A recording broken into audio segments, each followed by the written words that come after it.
Well, I think that Australia likes to portray itself in a certain way, with a great sheen to its image, kind of talk about bronzed babes on Bondi Beach and blonde surfers and everything like that. But a lot of us didn't grow up in the majesty of the outback or on the beach. We grew up in suburbs, in flats, surrounded by people who had come to Australia from all around the world and were trying to forge a life for themselves, you know.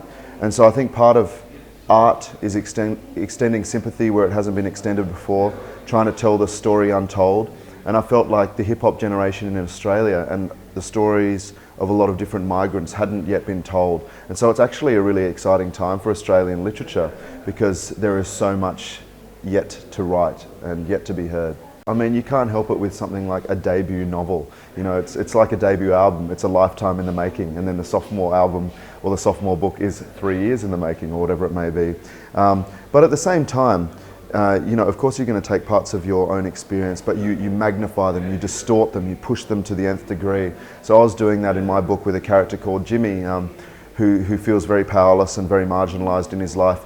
And I would think to myself with this character, okay, what is the worst thing I could do in this situation? What's the worst thing I can imagine? And then I would push it there. So yeah, of course it's all parts of my personality and my experience, but it's been very, very manipulated to make it into fiction and to create that kind of alchemy of fiction as well. The way I would describe it is that, to use a really corny metaphor, it was like I'd been making stained glass windows before, and then I was suddenly called upon to make a cathedral, and I didn't know exactly what I was doing, didn't have an architecture degree, and I had to fly by the seat of my pants and learn on the job, you know. So it took a lot of trial and error, a lot of self-doubt, a lot of mistakes, but I gained access to fiction through poetry. So a third of the novel is in this kind of verse novel style. It's in poetry, so I could keep the plot snapping along.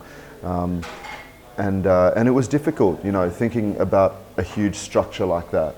It's unlike anything I've done before. Well, it's really exciting, and it's kind of been an unexpected twist or turn in my career, you know. I mean, I was focused on hip-hop music for many, many years, and then the kind of spoken word poetry. I never really thought I would write a novel or be at these type of events, but it's huge for me because I've always loved books, I've always loved reading novels, and I read Trainspotting when I was 13.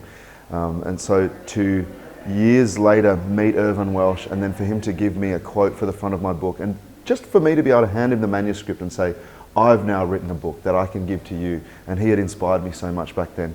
It's a monumental feeling, you know, and when sometimes people ask you, oh, when was the moment you felt like you made it?